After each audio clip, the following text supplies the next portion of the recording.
Wow, you guys have sent us a ton on Jeffrey Epstein. Articles, excerpts, ladle documents. Clearly you want to go deeper than just the headlines on this one. And honestly, it's a case that needs that kind of attention. Absolutely. Epstein's story, it isn't just a tabloid scandal. It really exposes these cracks in so many of our systems. Finance law, social circles. It's a case study in how power really operates. Exactly. So today we're going to try to untangle that web that Epstein created.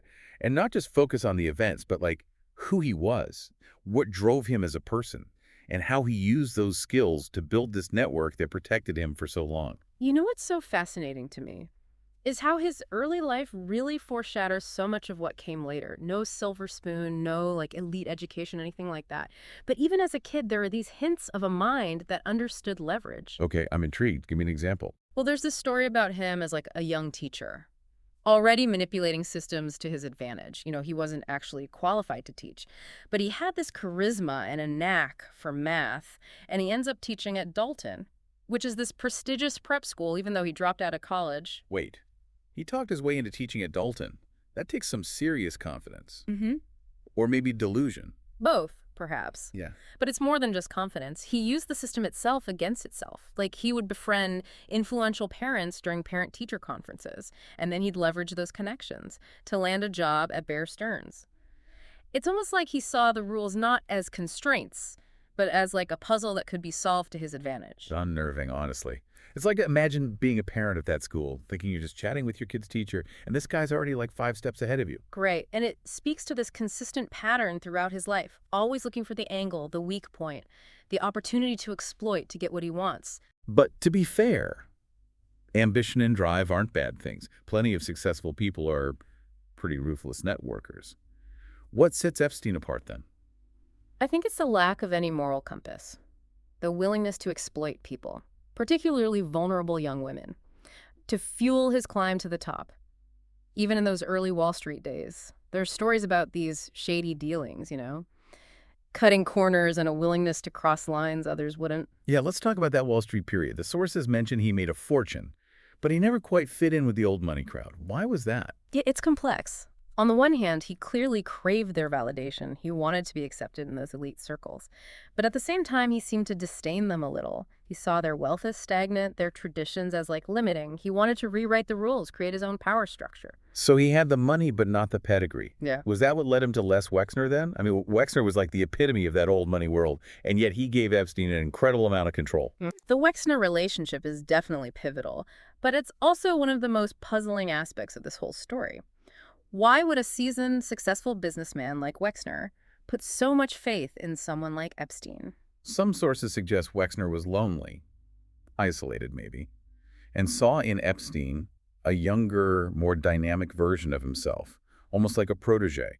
Others believe that Epstein very intentionally manipulated Wexner, played on his insecurities maybe, exploited his desire for someone who understood this new world of finance, the more aggressive, less ethical side of things. And of course, we can't forget about the unsolved murder of Arthur Shapiro, Wexner's tax lawyer, found dead under some pretty suspicious circumstances. That whole thing just adds another layer of darkness to this story. Was it just a random crime, or was there something more going on? It's impossible to ignore the timing and the possible connections to organized crime. Did Epstein know more than he let on? Was he involved somehow? The sources don't give us definitive answers, but it raises serious questions about what his relationship with Wexner really was. Okay, so we've got Epstein, this ambitious, morally flexible character, working his way up Wall Street, embedding himself with this billionaire who, for whatever reason, trusts him implicitly. But there's another element to his network that I find really fascinating. The academics, the scientists, the intellectuals. Why was he so drawn to them? Yeah, it is kind of a curious juxtaposition, isn't it? This guy who seemed to revel in the material world, the wealth, the luxury, but also this deep fascination with ideas, with science. It's almost like he was collecting intellect, in the same way he collected art or properties or something. Was it genuine curiosity? Yeah. Or was it another form of currency for him, a way to gain access and influence? The sources we've looked at paint a pretty complex picture. On the one hand, there is evidence of real engagement. Like he devoured scientific papers, he funded cutting-edge research, even hosted these conferences at his private island. But there was always this undercurrent of self-serving motives, too. Okay, what do you mean? Give me an example. Well, look at his relationships with scientists, for instance. He often bypassed those traditional funding channels. And he'd offer these direct grants with very few strings attached. Now, for researchers who were struggling to get funding, it was a tempting offer, of course, but it also created this sense of obligation, almost like indebtedness to Epstein. It's like he was creating his own private network Mm-hmm. of scientific patronage, with him at the center controlling the flow of resources. Exactly. And it allowed him to kind of influence the direction of the research, promote projects that aligned with his interests, whether it was AI or genetics or even transhumanism. So we've got this web of influence spanning Wall Street, Yeah. high society, and now the scientific elite. It's like he was building this shadow empire, operating outside the traditional structures of power. But it couldn't last forever, right? Eventually, the cracks had to start showing. They did. And I think that first real public crack appeared in 2005. With the investigation by the Palm Beach Police Department, they were looking into allegations that Epstein was soliciting underage girls for massages. And it quickly became clear this wasn't just an isolated incident. Yeah, the sources really detail this pattern of abuse that had been going on for years. With dozens of victims, many from vulnerable backgrounds, how did he manage to keep this under wraps for so long? It was a combination of factors: intimidation, legal maneuvering, and a system that seemed really reluctant to hold powerful men accountable. I mean, Epstein's legal team was top-notch: Alan Dershowitz, Kenneth Starr. They used every tactic imaginable to discredit the victims, delay the legal proceedings, and ultimately they secured a plea deal that was shockingly lenient. Hold on. You're telling me this guy with all this evidence against him managed to avoid any serious jail time? That's exactly what happened. The plea deal, it was brokered by then U.S. Attorney Alex Acosta, allowed Epstein to plead guilty to lesser state charges and serve just 13 months in a county jail with work release privileges. Work release. For someone accused of these kinds of crimes, it's mind-boggling. It was a complete travesty of justice, and it fueled so much outrage among the victims and the public. The message was clear: money and influence could shield you from the law. But it wasn't the end of the story, was it? Even after serving his time, the whispers about Epstein never really went away.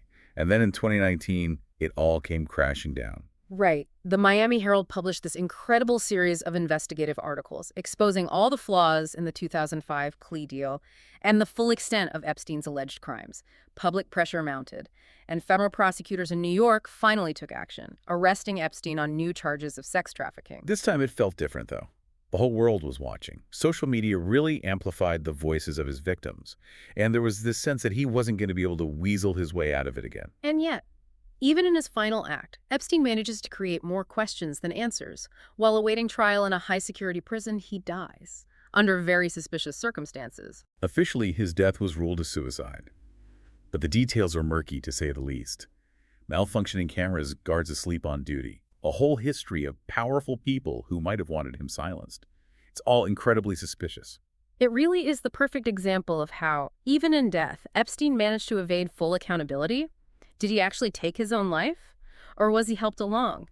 The sources offer conflicting evidence, and the lack of transparency from authorities just fuels all the conspiracy theories. Okay, so we've got this web of power, this trail of abuse, and this final act that leaves us with more questions than answers. But let's step back for a minute and try to understand Epstein himself. What kind of person does all of this point to? What was driving him? What was the force behind his actions? That's the question that continues to fascinate and perplex everyone who studied this case. Was he a sociopath, devoid of empathy, driven solely by this thirst for power? Was he a narcissist, obsessed with his own intellect and legacy? Or was it something else entirely, some unique combination of personality traits that allowed him to build this empire of exploitation? It's hard to wrap your head around someone who could be so charming, so intelligent, and yet so utterly ruthless and devoid of compassion. It's almost like he lived in this completely different moral universe, where the rules just didn't apply. And that's perhaps the most disturbing part of it all. It challenges our assumptions about human nature, about the boundaries of morality, and about the systems that are supposed to protect us from those who would exploit and abuse. So where do we go from here? What can we even learn from this tangled web Epstein created? From the systems he manipulated and the lives that he destroyed? Well, that's what we're going to explore in the final part of our deep dive. We'll look at the broader implications of his case, the lessons that we can learn, and the steps that we can all take to ensure that something like this never happens again. So we spent the last two parts of this deep dive really unpacking the life and the network of Jeffrey Epstein. And honestly, I'm left feeling pretty unsettled. This isn't just some true crime story. It's a stark reminder that the systems we rely on, the institutions that are supposed to protect us, can be manipulated and exploited. Yeah, that's the unsettling truth that keeps coming up, isn't it? Epstein's case shows just how vulnerable our systems are, how wealth and power can be used to evade accountability and silence anyone who tries to speak up. So let's talk about that. We've outlined how he operated, the tactics he used, the networks he built. But what are the bigger lessons here? What can we learn from this, not just as individuals, but as a society? Well, one key takeaway, I think, is the importance of vigilance. We need to be aware of the subtle ways in which power operates, the ways people can be manipulated, even people who seem intelligent and savvy. Epstein's victims, they weren't naive. They were often lured in by promises of opportunity, mentorship, access to a world they wouldn't otherwise have. Yeah, it's like he weaponized their aspirations, their desire to succeed. He offered them a shortcut, a path to a better life, but it came at a terrible cost. Exactly. And that's why it's so crucial to be critical thinkers, to question motives, to be wary of anyone who offers something that seems too good to be true, especially when it comes to power dynamics. Situations where there's a clear imbalance between the people involved. So it's about being aware of those imbalances, those red flags, and not being afraid to ask tough questions, Yeah, even if it means challenging someone in a position of authority. absolutely. It's also about fostering a culture of accountability, where those who abuse their power, regardless of their wealth or their status, are held responsible for their actions. The Epstein case shows us how our legal system can fail to protect the vulnerable, how plea deals can be manipulated, and how investigations can be hampered by influence and intimidation. We saw that happen again and again, Yeah. from the initial investigation in Palm Beach to that controversial plea deal, and even the circumstances surrounding his death. It often felt like he was operating above the law, using his wealth and his connections to avoid any real consequences. Exactly. And that's why systemic change is so crucial. We have to strengthen our institutions to make sure that investigations are thorough and impartial, that plea deals are fair and just, and that those who enable abuse are held accountable too. So it's not just about going after the individuals. It's about addressing the systems that allow these kinds of things to happen in the first place. But where do we even begin? It feels so daunting. It is a huge task, but that doesn't mean we should just give up. There are organizations, journalists, activists who are working tirelessly to expose these issues, to advocate for reform, and to support survivors. What can our listener do right now to be a part of that change? Well, first and foremost, educate yourself. Read the investigative reports, the court documents, the stories of the survivors. Understand the complexities of the case, the legal maneuvers, the ways in which power was used, and then share that knowledge. Talk to your friends, your family, your colleagues. Raise awareness, even if it feels uncomfortable. Yeah, don't let Epstein's story just fade into the background. Keep the conversation going. Exactly. And support the organizations that are working to fight human trafficking and sexual abuse. Donate your time or your resources if you can. Contact your elected officials. Demand that they prioritize these issues. It's about taking action on a personal level and a societal level. Because silence is complicity. By speaking out, by shining a light on these dark corners, we can create a world where abusers are no longer able to operate without consequence. That's the ultimate goal, isn't it? A world where everyone, regardless of their background or circumstances, feels safe, protected, and empowered to speak their truth. So as we wrap up this deep dive into the disturbing world of Jeffrey Epstein, I want to leave our listeners with this. His story reminds us that even in the face of immense power and seemingly unbreakable systems, individual voices can make a difference. Don't underestimate the power of your own voice. And remember, the pursuit of justice. It's a marathon, not a sprint. It takes sustained effort, a willingness to challenge the status quo, and a belief that a better world is possible. Thank you for joining us on this journey. And to our listeners, we hope this deep dive has given you the knowledge and the motivation to be a part of the solution.